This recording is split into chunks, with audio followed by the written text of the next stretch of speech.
ধিক্কার ওই মাকে যে ফজরের সময় জাগায় না, কারণ 8টা বাজে ক্লাস আছে। ওই মা তো এটা মেনে নিয়েছে যে তার ছেলে 8টা পর্যন্ত বাঁচবে, এই গ্যারান্টি সে নিয়ে নিয়েছে। কি আমি মিথ্যা কথা বলতেছি? অযৌক্তিক। ধিক্কার ওই পুরুষকে যাকে বলেছি সিগারেট ছেড়ে দাও, সে বলেছে আর কয়দিন, টেনশনটা একটু বেশি, তারপরে ছাড়বো। যদিও আমাকে বলা হয়েছে যুবকদের উদ্দেশ্যে কিছু কথা বলতে, আজকালকে আসলে যুবক আর বুড়ো বোঝা যায় না কে যুবক কে বুড়ো, সবাই সেম অপরাধে লিপ্ত। আপনি মদ, গাঁজা, টেলিভিশন, সিনেমা, নাটক, নষ্টামি, অবৈধ সম্পর্ক, স্ত্রীর উপরে জুলুম, ছেলে সন্তানের উপরে জুলুম, আপনি যুবক আর বৃদ্ধ একসাথে পাবেন এখন। দেখুন, আমি কারো বদনাম করতে আসিনি, তাই আমি বলছি যে যুবক দিয়ে কথা বললে আর হচ্ছে না, বরঞ্চ মুরব্বীদের চাইতে অনেকটা এগিয়ে অনেক ক্ষেত্রে যুবকরা। আমি যুবকদেরকে অকর্মা বলতে বলিনি বা এটা বলিনি, ভুল বুঝিয়েন না। বলতে বুঝেছি যে যেই বৃদ্ধকে আমি বৃদ্ধ মনে করি, সেই বৃদ্ধ তো তাকে বৃদ্ধ মনে করে না, এখনো আয়নার সামনে দাঁড়িয়ে চুল আশ্রয় মনে করে wow I am looking so great, আমি দেখতে সেই রকম।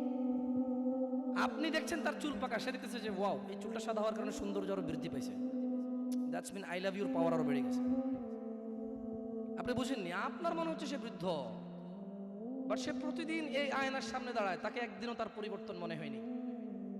সেই জন্য মানুষদেরকে বলবো, আমি তোমাদেরকে দেখিয়েছি দুইটি পথ, অস্বীকার করতে পারবো আমরা? তিনি প্রেরণ করে, সৃষ্টি করে এভাবেই শিয়াল কুকুরের মতো ছেড়ে দেয়নি, যেভাবে আমরা যুবকরা এখন শিয়াল কুকুরের মতো রাস্তাঘাটে মদ পান করে বেড়াই, নেশাদার দ্রব্য আহরণে ব্যস্ত, অথবা মারামারি, হানাহানি, অথবা আল্লাহ দ্রোহী কাজকর্ম। এমন কথা সমাজে তো অন্যায় না, সমাজে তো চলে, কিন্তু আল্লাহ দ্রোহিতা, আল্লাহর বিরোধিতা আল্লাহ জাল্লা ওয়া আলা নিষেধ করেছেন। অথচ সমাজে শরম লাগে না, সমাজে কারো অসুবিধা নেই, তাই আমরা করে যাচ্ছি। তিনি আমাদেরকে এভাবেই ছেড়ে দেননি, তিনি ওয়াহাদাইনাহুন নাজদাইন দেখিয়েছেন দুইটি পথ। তারপর বলেছেন ইন্না হাযিহি তাযকিরা, ও মুহাম্মদ সাল্লাল্লাহু আলাইহি ওয়াসাল্লাম, আপনার এই উম্মত যারা দাবি করে যে লা ইলাহা ইল্লাল্লাহ, আমি ছাড়া আল্লাহ নেই, সত্য ইলাহ নেই, ওয়া আন্নাকা মুহাম্মদ আবদুহু ওয়া রাসূলুহু, আর আপনি মুহাম্মদ আমার নবী এবং আমার বান্দা, যারা এটা স্বীকার করে তাদেরকে বলে দিন কুরআন ও সুন্নাহই হচ্ছে আমি আল্লাহর পথ। এই দাড়ি রাখা, সালাত আদায় করা, হারাম না খাওয়া, মারামারি না করা, গীবত না করা, সুদ না খাওয়া, দাম্ভিকতা, অহংকার না দেখানো, ইন্না হাযিহি তাযকিরা, এটাই আমার পথ। নিম্নমুখী চলাফেরা করা, অবৈধ অশ্লীল কাজে লিপ্ত না হওয়া, মহিলা পুরুষের ভেদাভেদ পার্থক্য করে রাখা, পুরুষ পুরুষের কাজ করবে, মহিলা মহিলার কাজ করবে, পুরুষ নিম্নমুখী নিচের দিকে তাকিয়ে হাঁটবে, মহিলাদের দিকে তাকাবে না, মহিলারা এমন ভাবে চলাফেরা করবে না যে পুরুষ তাকে দেখে আকৃষ্ট হয়ে তার প্রেমে পাগল হয়ে আত্মহত্যা করতে গাছে ঝুলবে। ইয়া নবী, ইয়া রাসূল মুহাম্মদ সাল্লাল্লাহু আলাইহি ওয়াসাল্লাম, ইন্না হাযিহি তাযকিরা, এগুলোই আমার পথ। তো ফামান শাআ আত্তাখাযা ইলা রাব্বিহি সাবিলা, যার মন চায় সে এটা মেনে নেবে। আল্লাহ প্রতিদিন হিসাব করবেন না। আপনারা কি বুঝতে পারছেন ব্যাপারটা? আপনি সুদ খান, ঘুষ খান, চুরি করেন, চামারি করেন, নেতাগিরি করেন, অথবা ডাক্তারি, ইঞ্জিনিয়ারিং যাই করেন, আপনি whoever you are, যেই হন আপনি, আল্লাহ বলছে লা লা লা লা ফি ইনদিল্লাহি জাল্লা ওয়া আলা ইয়াউমুল হিসাব ওয়া হুয়া ইয়াউমুল কিয়ামা। আল্লাহ সুবহানাহু ওয়া তাআলা প্রতিদিন বিচার করবেন আপনার। আপনি মনে করছেন আপনি এখানে 5 ওয়াক্ত নামাজ চলে গেছে, আপনি পড়েননি, অথচ আপনি জীবিত নিঃশ্বাস নিচ্ছেন, আপনি সুস্থ, আপনি হাঁটছেন, আপনি 8-10টা যুবকের চাইতে ভালো ইনকামও করেন। That doesn't mean Allah loves you. এর মানে এই নয় যে আল্লাহ আপনাকে ভালোবাসে। তিনি বলে দিয়েছেন ইন্না হাযিহি তাযকিরা, এইটা আমার পথ, কুরআনুল কারীম। ওয়া মা ইয়ানতিকু আনিল হাওয়া, এই যে লোকটাকে দেখছো, ইবনে আব্দুল্লাহ, আব্দুল্লাহর ছেলে মুহাম্মদ সাল্লাল্লাহু আলাইহি ওয়াসাল্লাম, এই যে তোমরা ওকে দেখছো, ওয়া মা ইয়ানতিকু আনিল হাওয়া, এ প্রবৃত্তি অনুসরণ করে না, মন গড়া কথা বলে না। ইন হুয়া ইল্লা ওয়াহয়ুন ইউহা, যখন এর উপরে আমি আল্লাহ কোনো ওহী নাজিল করি তখনই সেই বিধান দিয়ে যায়, তখনই সে তোমাকে আদেশ করে অথবা নিষেধ করে। সে অনুমান করে কথা বলে না। আপনি মনে করছেন আপনি ভালো আছেন, ফেরাউন আপনার চাইতে অনেক ভালো ছিল। আপনি কি মনে করেন? ফেরাউন একমাত্র গুটি কয়েক, হাতে গোনা কয়েকজন মানুষের মধ্যে সে একজন। ফাকালা আনা রাব্বুকুমুল আলা, ফেরাউন বলল, এই আমার চাইতে বড় আল্লাহর কে আছে এখানে? আমি যা বলি তা। আপনার এখন অত ক্ষমতা হয়নি যে আপনি পাসপোর্ট 6 ইঞ্চি হতে পারেন, থাপ্পড় দিলে দুজন শুয়ে যাবে, লাঠি দিয়ে বাড়ি দিয়ে একজনের মাথা ফেটে ফেলতে পারবেন। এত টাকা উপার্জন করতেছেন, হোক সেটা হারাম অথবা হালাল, 10 জন 20 জন মানুষ কিনতে পারবেন আপনার চামচামি করার জন্য। লাকিন আপনি এখনো ফেরাউনের মতো হতে পারেননি। আপনি বোঝেন একটা লোকের কতটুকু আধিপত্য থাকলে সে এলান করে ফাকাল। অতঃপর ফেরাউন বলল, আনা রাব্বুকুমুল আলা, ওহে মিশরের বাসী, আমার চাইতে বড় আল্লাহর কেউ নাই, আমি সবার রব, আর আমার চাইতে বড় রবই নাই। থাকলে দেখা। আপনি কি বলেন? আপনি নো ইয়া শিবাব, ইয়া নাস, যুবক ও মানুষ, ইত্তাকিল্লাহ হাক্কা তুকাতিহ ওয়া লা তামুতুন্না ইল্লা ওয়া আনতুম মুসলিমুন। আল্লাহকে ভয় করো, অভিনয় করে নয়, নাটক করে নয়, লোক দেখানো ভাবে নয়। ইত্তাকুল্লাহ, আল্লাহ বলেছে আপনি আমি অভিনয় করব, নাটক করব, লোক দেখানোর জন্য আল্লাহকে ভয় করব। বলবো আমি মুসলিম, না সালাত আদায় করি না। বলবো আমি মুসলিম, সারা দিন মদের আড্ডায়। বলবো আমি মুসলিম, সারা দিন মেয়েদের উত্তপ্ত করা, ইফটিজিং করা। বলবো আমি মুসলিম, সারা দিন অবৈধ কাজকর্মে লিপ্ত হওয়া। এই জন্য আল্লাহ জাল্লা ওয়া আলা ওয়া হুয়া রাব্বুকুম ওয়া হুয়া ইয়ালামু কুল্লা শাই আনিন নাস, আল্লাহ জাল্লা ওয়া আলা তিনি তোমাদের স্রষ্টা, তিনি তোমাদের দ্রষ্টা, উনার কাছে তোমাদের প্রত্যাবর্তন, উনার কাছে তোমাদের সবার আমাদের সবার বিচার। তাই তিনি তোমাদের ছলনা আমাদের ছলনা বোঝে। তাই তিনি বলেন যে ইত্তাকিল্লাহ, তিনি বলেন যে আল্লাহকে ভয় করো। তিনি বলেছেন ইত্তাকিল্লাহ হাক্কা তুকাতি, তোমরা আমি আল্লাহকে ভয় করো হাক্কা তুকাতি, যেভাবে ভয় করা উচিত। আপনি কি পয়েন্ট বুঝতে পারছেন? যদিও আমাকে বলা হয়েছে যুবকদের উদ্দেশ্যে কিছু কথা বলতে, আজকালকে আসলে যুবক আর বড় বোঝা যায় না কে যুবক কে বড়, সবাই সেম অপরাধে লিপ্ত। আপনি মদ, গাঁজা, টেলিভিশন, সিনেমা, নাটক, নষ্টামি, অবৈধ সম্পর্ক, স্ত্রীর উপরে জুলুম, ছেলে সন্তানের উপরে জুলুম, আপনি যুবক আর বৃদ্ধ একসাথে পাবেন এখন। দেখুন, আমি কারো বদনাম করতে আসিনি, তাই আমি বলছি যে যুবক দিয়ে কথা বললে আর হচ্ছে না, বরঞ্চ মুরব্বীদের চাইতে অনেকটা এগিয়ে অনেক ক্ষেত্রে যুবকরা। আমি যুবকদেরকে অকর্মা বলতে বলিনি বা এটা বলিনি, ভুল বুঝিয়েন না। বলতে বুঝেছি যে যেই বৃদ্ধকে আমি বৃদ্ধ মনে করি, সেই বৃদ্ধ তো তাকে বৃদ্ধ মনে করে না।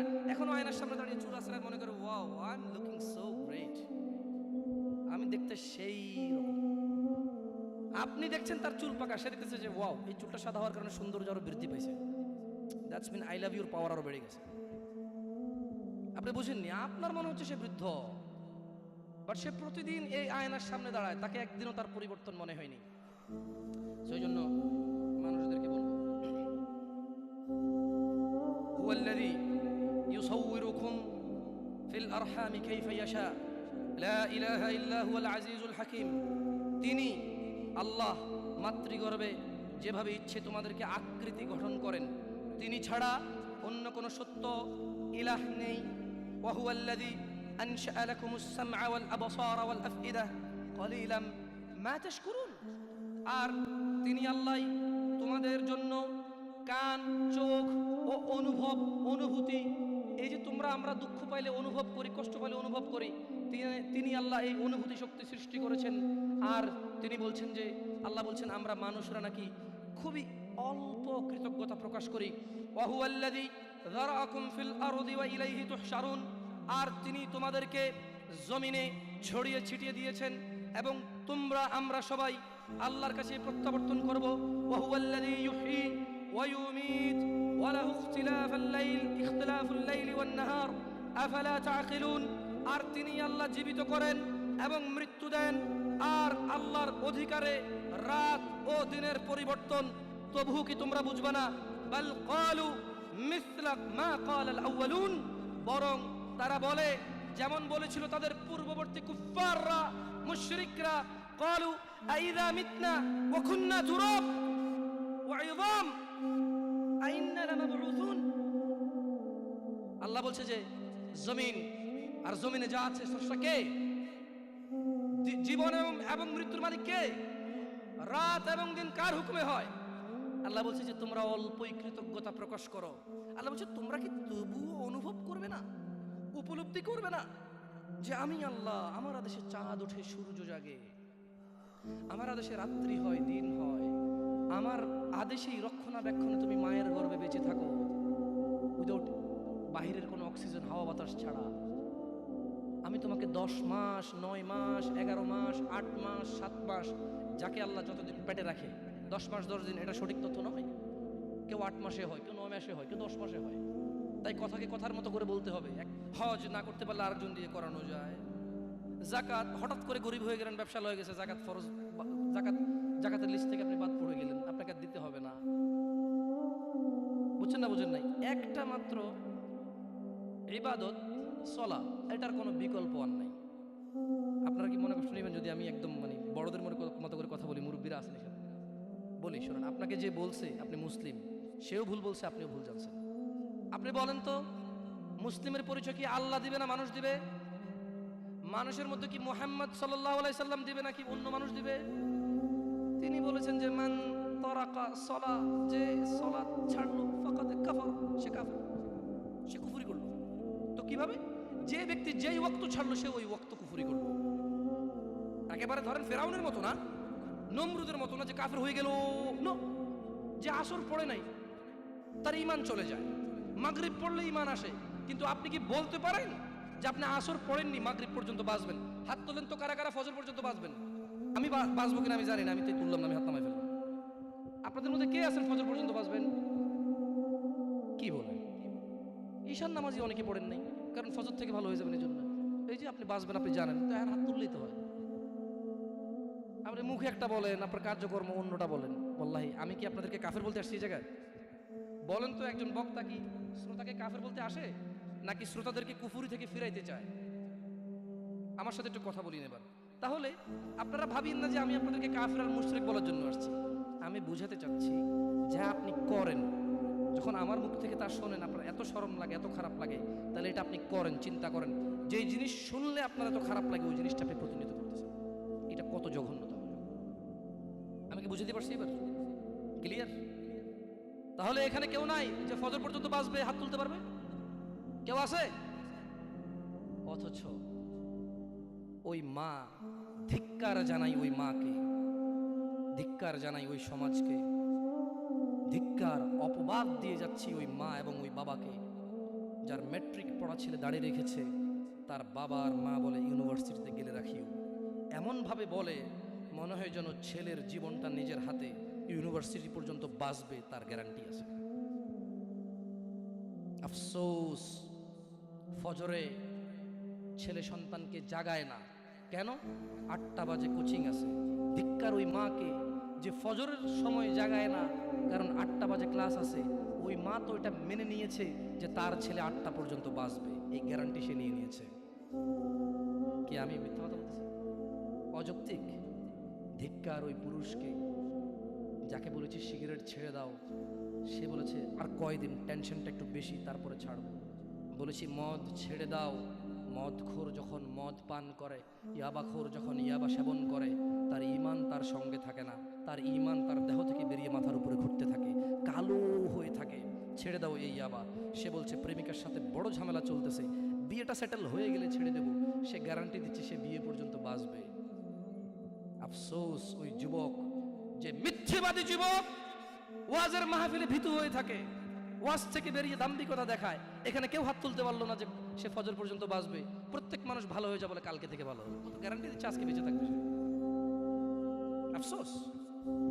যাই হোক, আমি নসিহা করবো ইনশাআল্লাহ যুবকদেরও, আপনাদের ইনশাআল্লাহ তাআলা।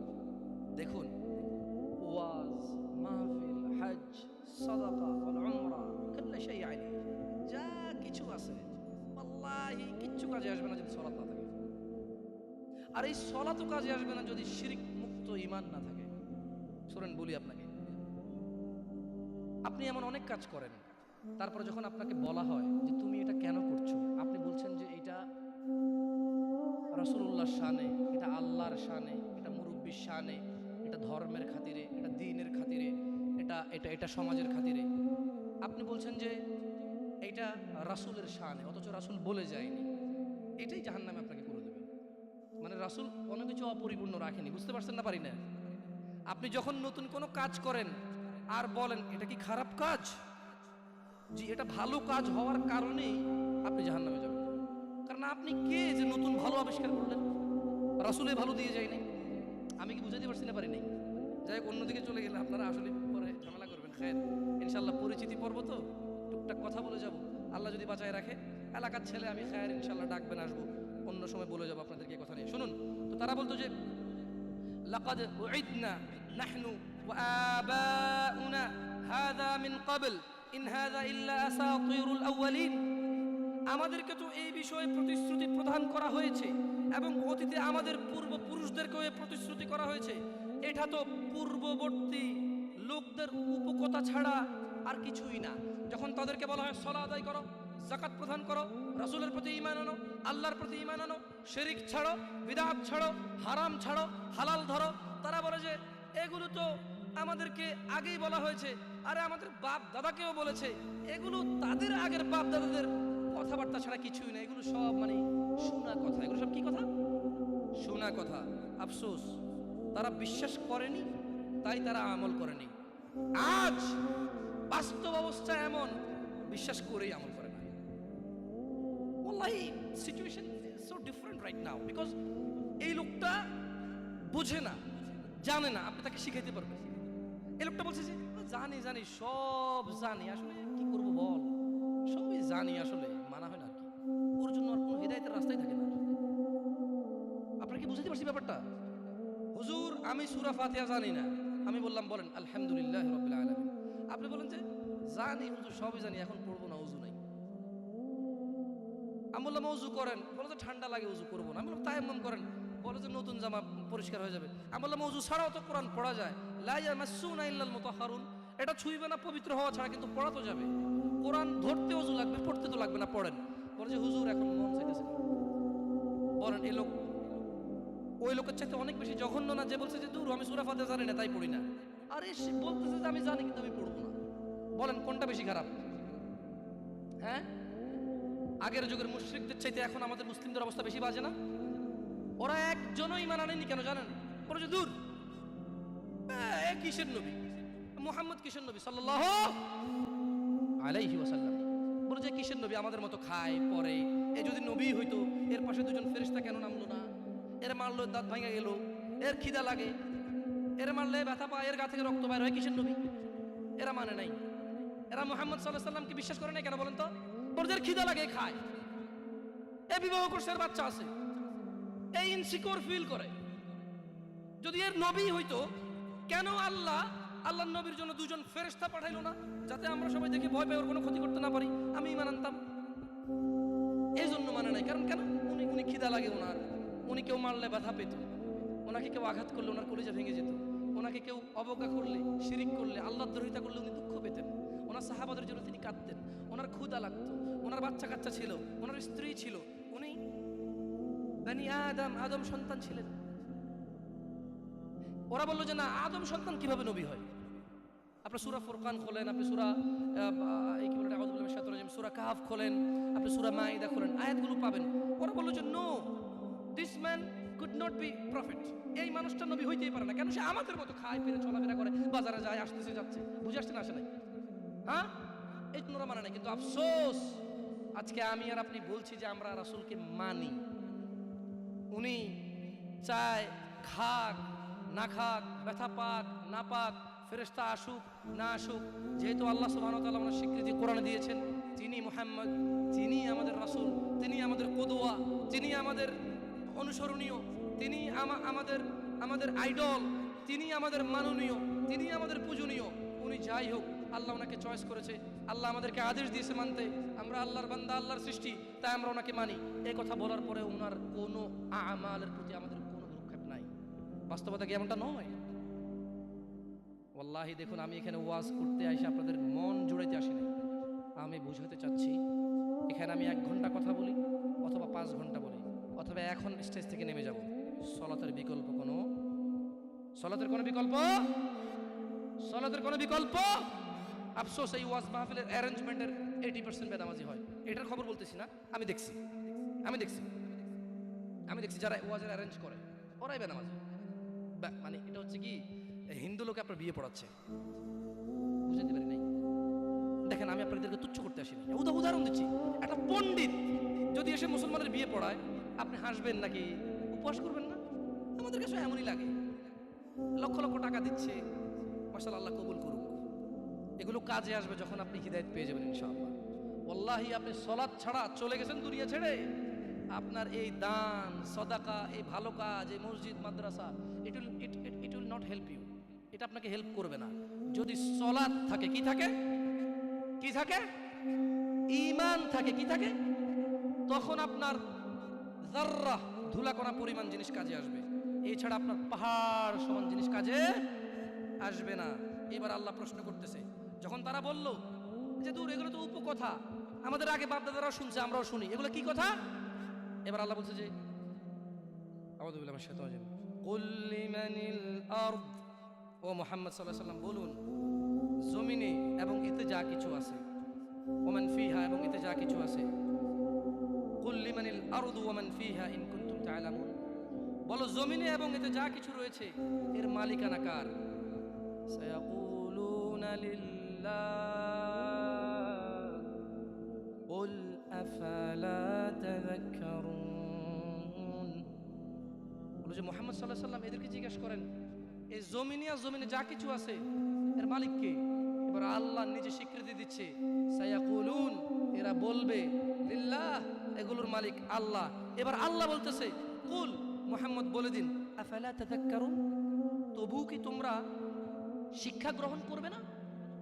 আমরা কি শিক্ষা গ্রহণ করব? আমরা কি শিক্ষা গ্রহণ করব? ইনশাআল্লাহ। আচ্ছা, আমার কথা কি আপনারা স্পষ্ট বুঝেন? আসলে কি করবেন বলেন, সারা জীবন তো আমাদের এভাবেই যাচ্ছে, কিস্সা কাহিনী শুনে, গজল শুনে, নাচ শুনে মাহফিল চলে যায়, অথবা বক্তারাও এসে টেনে টেনে সুরে সুরে কথা বলে, কিছু বুঝি আর না বুঝি অনেক ভালো লাগে। আমি তো বাংলা একদম ডাইরেক্ট কথা বলতেছি, তো আপনারা ক্ষমা করে দিবেন। আমার কেন জানি মনে হয় যে এভাবে কথাই আপনাদের বেশি কাজে আসবে ইনশাআল্লাহ।